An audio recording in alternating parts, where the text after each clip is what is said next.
right, we are back at River Legacy Park. Hopefully it goes through this time. It's kind of important that it does. Saw a sign on the way in that gave me some concern though. At least it said east. It said east side trail access closed. We're going for the west side this time, so let's see what happens. We got all of our goodies here, bike back there. Let me get kitted up and we'll start rolling.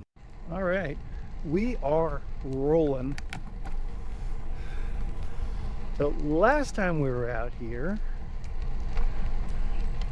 we were checking on if the trail from basically Dallas to Fort Worth goes all the way through yet. And this River Legacy corridor is key to that. Coming left. And last time, evidently I missed it by a day. They had it blockaded back there a little bit and couldn't get through to the west end. And then the next day I heard the east or the west end was open back up. And I haven't had a chance to be out here since. So the main thing out west here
crazy weather, snow and ice and rain.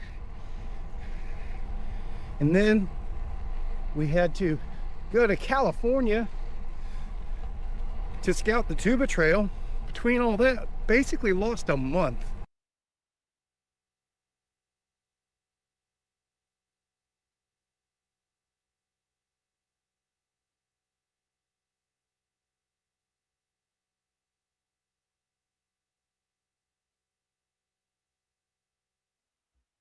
We've been using this corridor for years to connect Fort Worth and Dallas for what we call our monster cross rides. But basically the section between Fort Worth and Arlington, we were having to hop out on the streets. And that's been getting less enchanting each month that goes by. Our Taco Casa loop is roughly 300 miles of paved trail, pathway, and definitely roads that loop around DFW and catches a bunch of single track mountain bike trails in the process as well. That's the main route we're trying to finalize, but this is like one of the most critical pieces of it. I think I see a new bridge. Yeah, this is all different. Okay, that's, yeah, so we did go at Disney routing. That's Funtown down there. There's our old gravel road that we've always used to get into here. Okay. This is new. And this is open. Okay. Step one complete. Let's now see if once we get over the bridge, what the connection to our Fort Worth Trinity trails is like.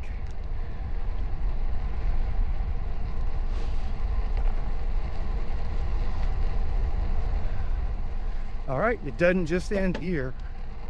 Starting to get a little excited. Uh-oh, I see barriers. Maybe Maybe it's just telling us that's a street crossing. What's up here?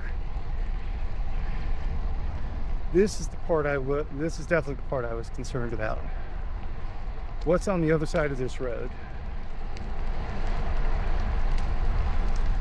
Let's see what we come across.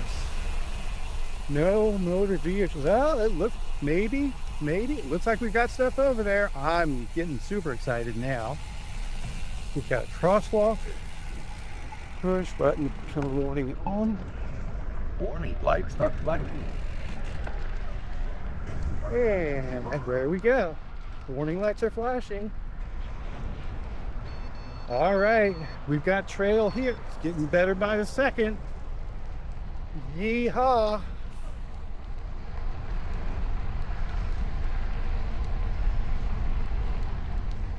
This was definitely the part I was most concerned about. I know people have been using these oil field, gas roads, whatever they are, kind of doing a bandit thing on them. Here you go. So this is where the paved path ends. So it looks like it's going to require some banditing potentially. Let's see. That look like it's going anywhere. There's a mud puddle there.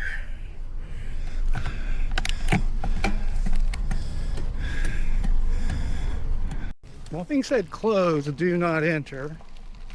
So here's a little bit of gravel action. Let's see what we run into. Does this get us there?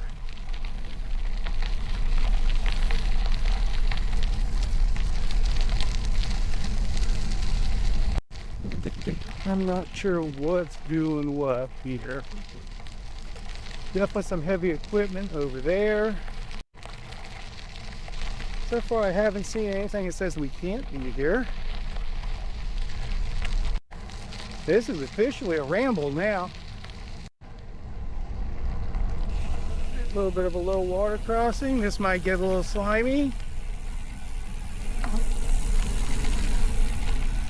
A little bit of a drop off, maybe. Just take it straight and don't put your brakes on, just in case.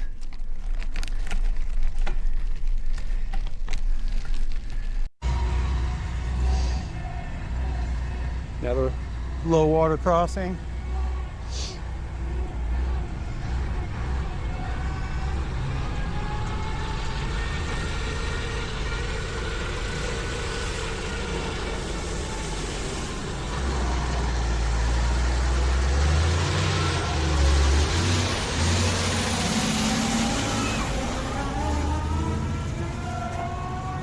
This one's a little more running and a little more slimy.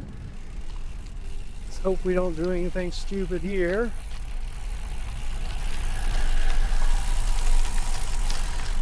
Off the bridge, rolling straight. Gear down for the climb this time.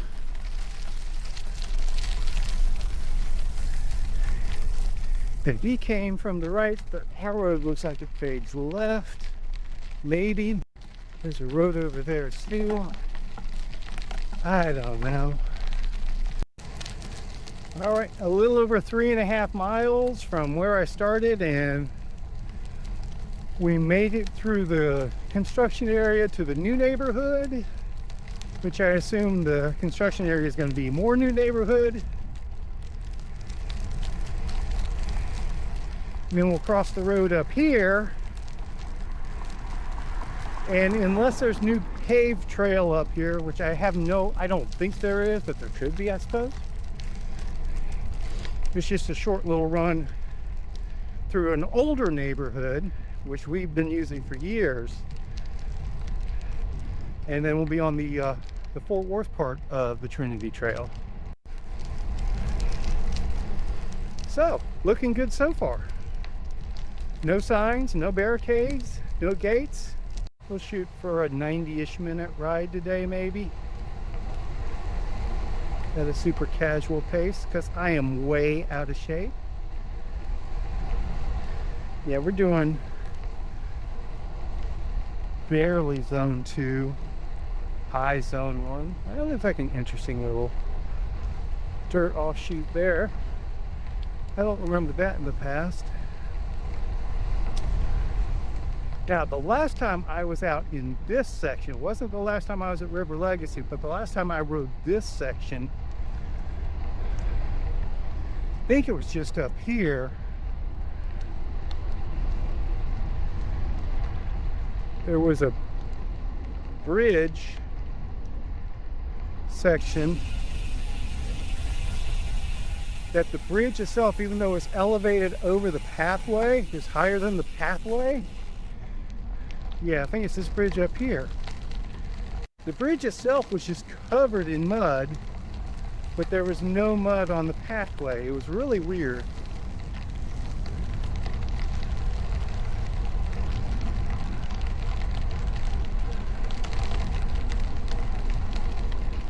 And it didn't make sense, because if it was flooding, yeah, this was just solid mud, like 3 inches deep. But the pathway, I suppose it could have run down that hill and just dumped mud to it. That's a possibility. So it's all downhill to this. Maybe? Still weird. Still weird. Lots of interesting stuff to explore when it's a little bit drier and when you're on the right bicycle. I really should be doing all the scouting on my tributary on my e-bike, because I am so out of shape and my knees are so wrecked. But unfortunately, when we were scouting the TUBA trail in California, which the finishing section, which was absolutely fantastic, I highly recommend the Coast to Crest Trail. Unfortunately, with about 1.5 miles to go on the trail, maybe not even that much, absolutely destroyed a tire. I think it may have been trail sabotage. I ended up with 2 giant holes. There may have been a third. Unpluggable. And I mean, as soon as I hit something, I knew it was going flat, and it probably wasn't 5 seconds later, and that tire was flat. I did not go backwards to see what may have caused the flat, though. Wasn't screaming downhill, but it was a descending section, had a good clip of speed going. And whatever punctured the tire, I felt it puncture, and then I heard it pull out, and it's like, oh, that's not going to be good. And it wasn't. And I couldn't get that big hole to plug, which the air was just air and sealant was just obviously pouring out of. So when I got it home, tried to work on it some more. I knew it was probably a lost cause, but give it a shot. And still couldn't get that hole to plug even with extra plugs. And I aired it. It was holding air a little better. And then I could hear air coming from at least one more spot on the tire. And I found that was another big hole. And I think there may have been a third one too. So that tire's wrecked. So I gotta go get a new tire for the tributary tomorrow.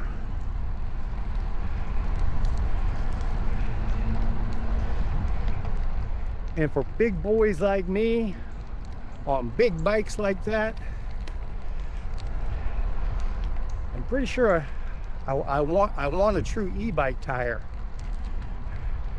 because that's a lot of weight that goes fast on those things. I'd like to scout all of the connector stuff before Sunday, just to verify it and map out what we want people to do specifically, as opposed to guessing it. All right, so this is our turnaround point today. but we're going to chat about some more stuff.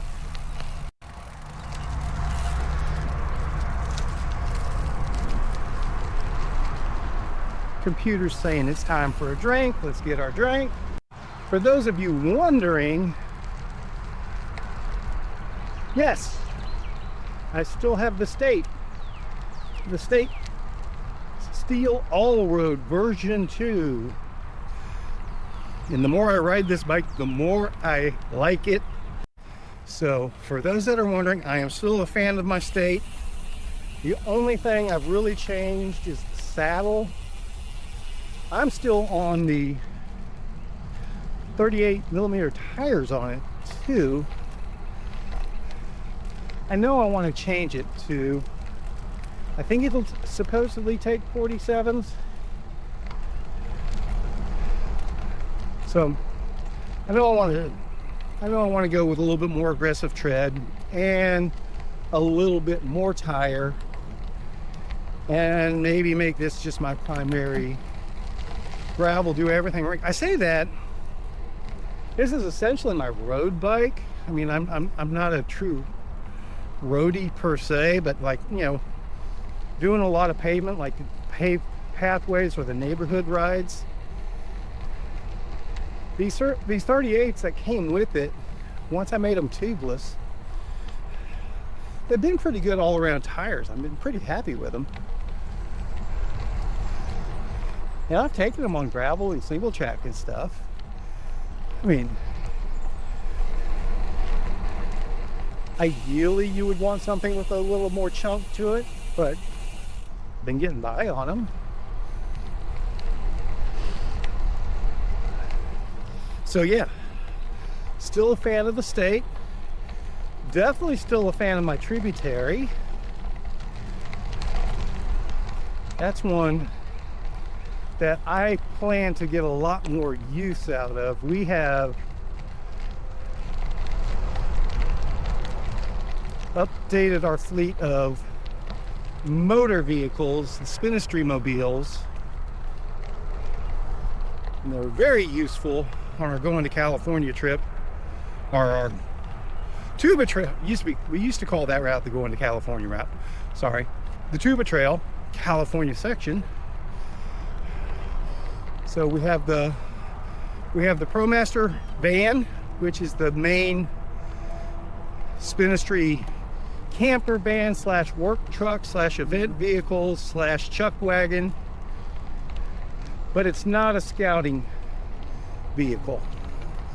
You don't want to take that down a couple 100 miles of dirt roads, scouting roads.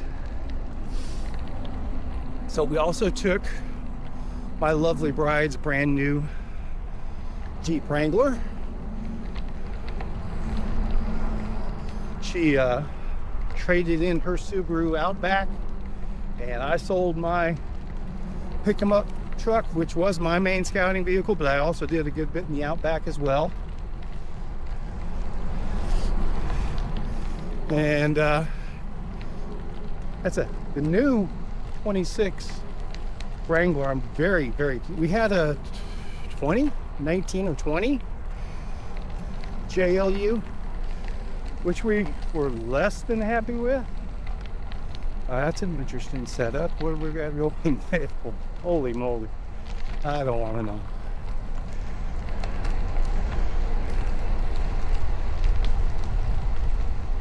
That looks like all sorts of Breaking Bad stuff there. The new Wrangler, even though it's technically the same model, JLU, and the Willys package, which we had the Willys before, but they've upgraded the Willys a lot. Now it's got lockers. So that's a big deal to me. That's what allowed me to sell the truck. The main takeaway from that, though, even though we did a shit ton of tuba trail scouting in Arizona and California and used the hell out of that four-wheel drive, and it did a fantastic job of it, the takeaway from it was Jan's not going to let me do much scouting in that vehicle. Maybe local stuff, maybe. but I'm not going to be able to take it to, not going to be able to take it off for days or weeks at a time. And I think the main thing, she's not comfortable driving that big ass van full time. I get that. I get that. The van drives actually extremely well for how much vehicle it is. Because I have to do more TUBA trail stuff in different states. She's not going to let me go off for days or weeks at a time with her Jeep and leave her with the van. So what that's going to mean is the TUBA trail scouting that I'm going to want to do, I'm going to have to do by bicycle, mostly, which isn't the end of the world, but it eats up a lot of time. There's no doubt about that. So the tributary, the e-bike, will be super handy for that. And mostly what we're going to be scouting for the TUBA trail going forward, we've got a big section in California to finish off, basically between the Salton Sea and Borrego Springs, and then a small section at the end of coming to the coast.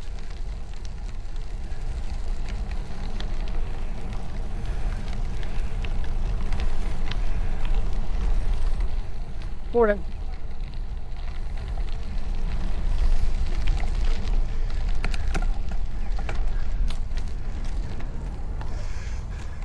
But it's mostly going to be fine-tuning just shorter pieces of the TUBA trail that we want to make a little bit better going forward.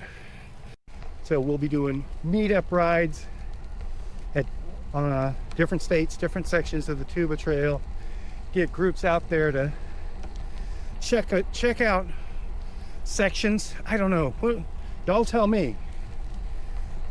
50 miles at a time, 100 miles at a time, make a multi-day thing out of it, couple hundred miles, I don't know. Figure that out. But you know, short stretches that we want to fine-tune and make a little better, or check out alternates. Once we get the main route dialed in, then I can really, once we know what works, I can really look at the detail on the maps along the route and see if there's neat little Easter eggs that are maybe near the route now that aren't quite on it, that we can work into the mix. And it can be sections of the trail, cool roads, historic places, good restaurants. FYI, we have a fantastic burrito joint for you in Ramona, California.